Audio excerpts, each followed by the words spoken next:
What's going on, Deadside family? We're at it again with another video. This time we're going to cover a big topic that a lot of players have been discussing, and that is, what is the roadmap for Deadside? Now, I am going to throw a lot of information your way, so let's go ahead and get started. After digging deeper on Deadside's official fan page, I came across a post where they show pictures of a completed railroad system. Along with pictures, they made a statement saying, "We hope that in the future on these rails we go trolley." Now, with this being said, it leads me to believe that there will be a working train within the Deadside map. This should be taken as exciting news, as finding vehicles might become a difficult thing to do. Moving along to other interesting facts, another post I later discovered spoke about not only land vehicles, but also inflatable boats and speedboats. To validate the idea of boats coming in the near future, the post finished by saying that there are multiple rivers and lakes cutting through the mainland, and the mainland being bound by the sea.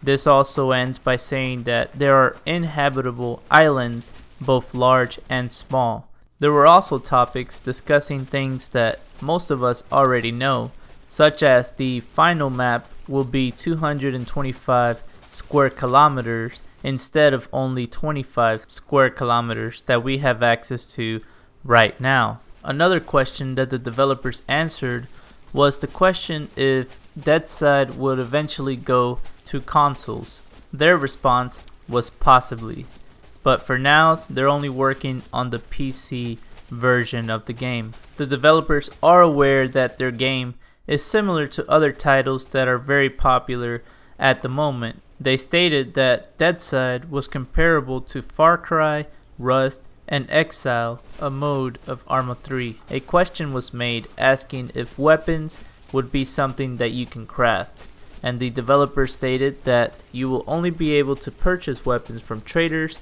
and add different attachments as you wish. Adding on to the topic about transport, the developer stated that several vehicles that you come across would need to be repaired, and those vehicles can be repaired by a special repair kit that you'll be able to craft on your own. Questions about live servers were also brought up, asking if the player caps would at some point be increased. The developers responded by saying that if the balance of the game is not something that is interfered by the amount of players, then they would increase the amount of players on each server. The final topic I'm going to discuss is the ability to set up your own campfires. Now, I'm not sure what the campfires will be able to do for you, but they did mention the ability to cook your food. This is something that is implemented in other games such as Scum that might make the game more enjoyable to play.